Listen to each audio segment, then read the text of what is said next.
Yanzhong Wang, thank you so much for joining us on G0 World. My pleasure. Thanks for having me. Talk to us a little bit about what China's zero COVID policy is.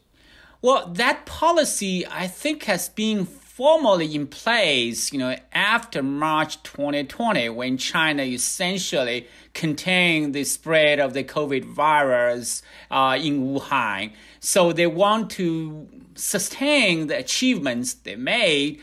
So they launched that strategy with the attempts to contain any sporadic outbreaks. So that strategy was first tested in the summer of 2020 in Beijing, when there was like a small number of outbreaks, which were immediately followed by mass testing, aggressive contact tracing, quarantine, and then sealing of neighborhoods. So that becomes the standard, right, playbook for other localities to follow in containing the virus spread ever since. Now, I mean, usually when I hear zero COVID, I kind of think that they mean really low COVID. But like I saw Shanghai Disneyland, they had one person that had exposure, they thought, to someone with COVID, and they locked down 28,000 people for the day. I mean, are they literally saying if you find one case of COVID, what do they do? Well, it depends on how they perceive the risk is, and also depends on what locality you are in, right? So in a place like in Shanghai, well, they are very proud of the so-called precision pandemic control. So when they first identify a local transmission. Well, keep in mind, we talk about local transmission, not imported cases. So if they identify the local transmission, they're going to assess, what kind of risk this is going to pose, and then, follow that with the corresponding measures to undertake. So if they perceive, that the risk is relatively low, it has not caused any widespread, of the virus, then they probably just going to have the measures targeting a particular neighborhood or a particular place, like a hospital, and then that measures will be imposed in that place. They believe that their policy so far has been enormously successful, right? I mean, they're quite proud of what they've accomplished through zero COVID to date. That's true. In fact, this policy itself has now been so closely connected to the success of the Chinese pandemic control model, and in a way also linked to the success or superiority of the Chinese political system, especially when you compare what is going on in China and the United States. It could easily point out the mass failure in the U.S. in terms of the number of cases and deaths, while in China the level of infection remains extremely low. We were obviously very skeptical of data that was coming out of China in the early days after they had obscured the human-to-human transmission to the World Health Organization about numbers of cases and even deaths in Wuhan. Do you feel quite comfortable and confident that the numbers of cases and deaths that the Chinese government has been reporting more recently are accurate? It is overall, this number is trustworthy, right? Especially if you consider that local leaders, facing strong pressures, right, to reset the cases to zero. So if one more case is found, when they claim, there's zero infections in the locality, if one more case is found, he's going to be in big trouble, right? So I think after March 2020, these numbers on the infection and on the death toll is overall trustworthy.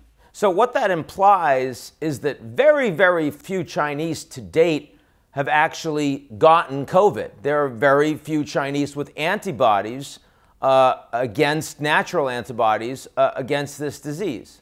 Well, exactly. Well, this is where the risk, right, is when China is facing these looming Omicron threat, because you have such a large vulnerable population, right?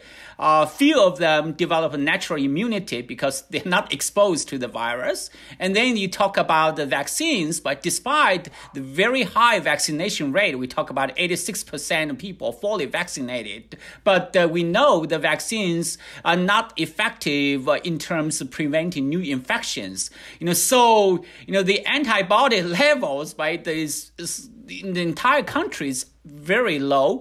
So when you sustain that approach of zero COVID for too long, you're going to expect that this so-called immunity gap is going to become even larger, right, between China and the outside world, and that would be very dangerous, consider, what happened in 16th century, right, when the conquistadors arrived in the New World, and that immunity gap, contribute to the death, the mass die-off of the indigenous population.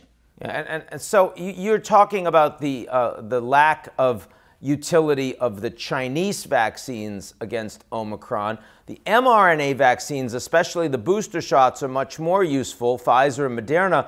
But the Chinese government hasn't actually approved either of those vaccines for use in their own population. Why not? Well, the main reason is that it's not necessarily that they don't trust the mRNA vaccines. In fact, they are developing their own, right, mRNA vaccines for using as booster shots. That clinical trial has been started in Guangxi province, expected to complete by the end of this month.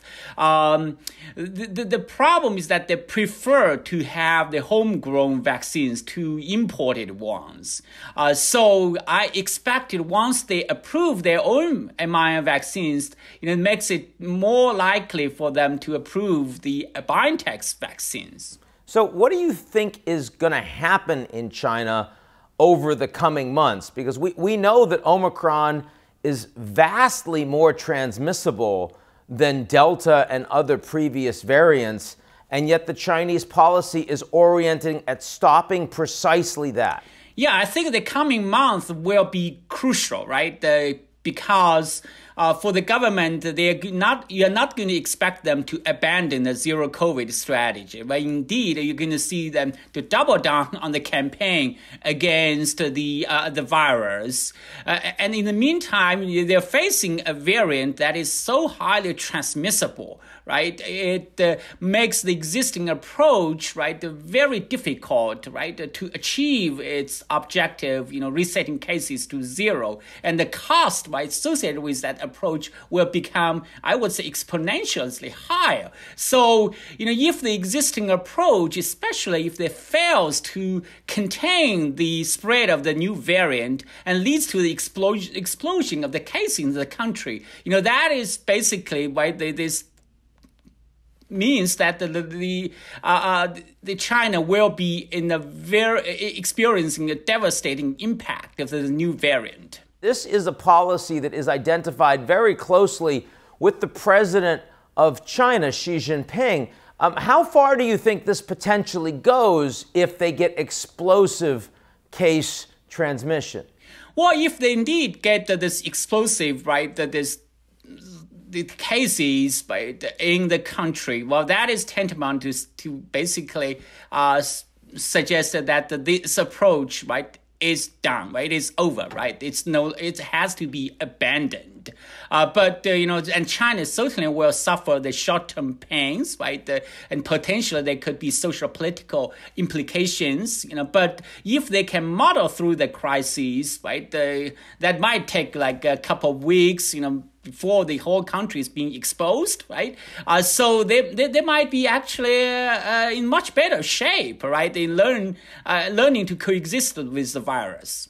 So in other words, it's possible that taking the pain, as difficult as it would be, might be preferential to trying to maintain this zero COVID policy where you have to continue to lock down more and more, where the economic costs both in China and globally are going to be much larger.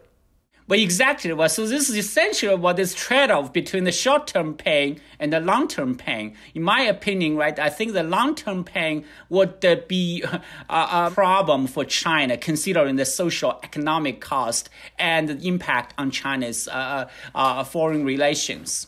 So if you were advising the Chinese government right now, would you be telling them to jettison the zero COVID policy?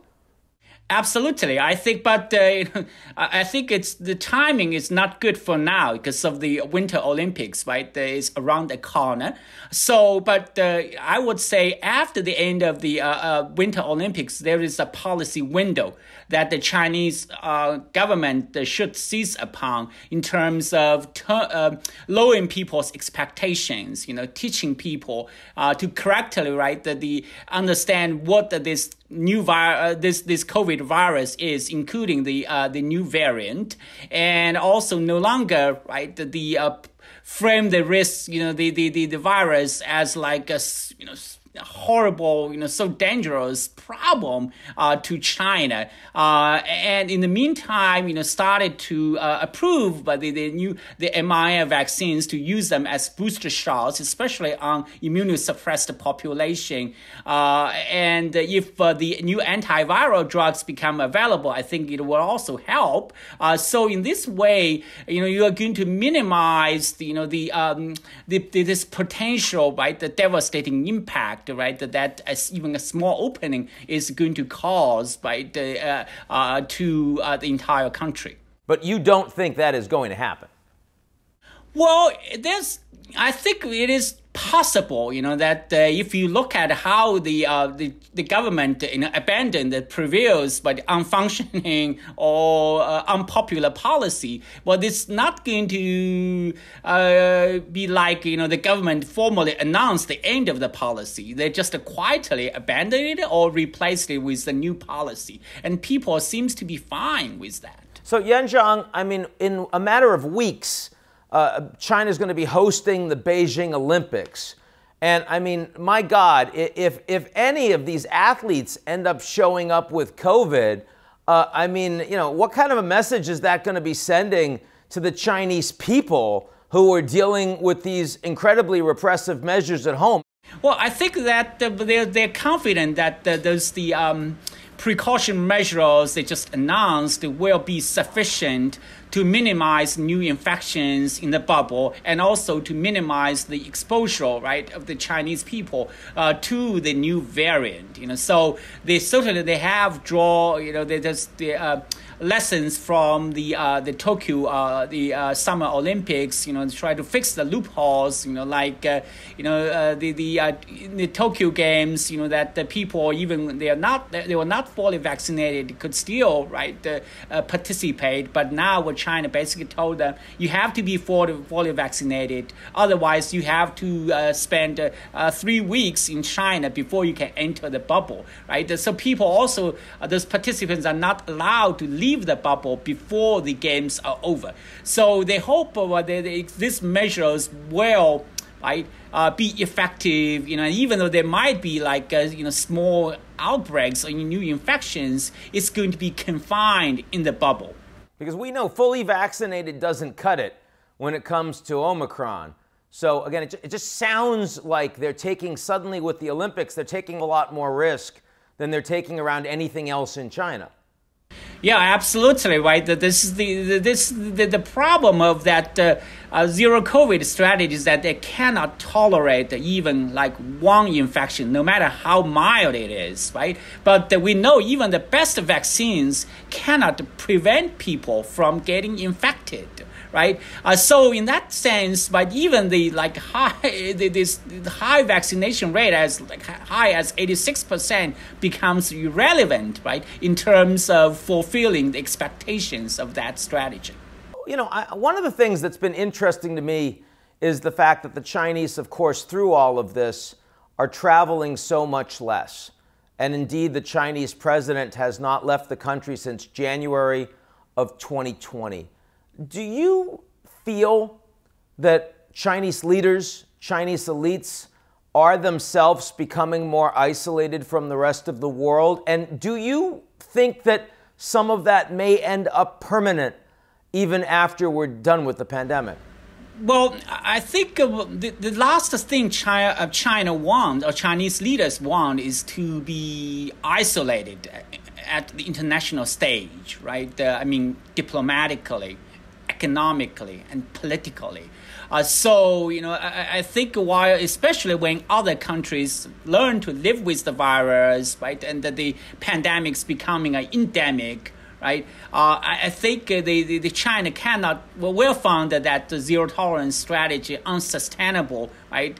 Well, it may be still able to sustain it for another 1 year, but that I doubt it's going to take longer than 1 or 2 years. So eventually they have to abandon that approach anyway. Opening up then becomes, I think, a more likely prospect. Yanzhang Wang, incredibly important topic. Thanks so much for joining us today. Thank you, Ian.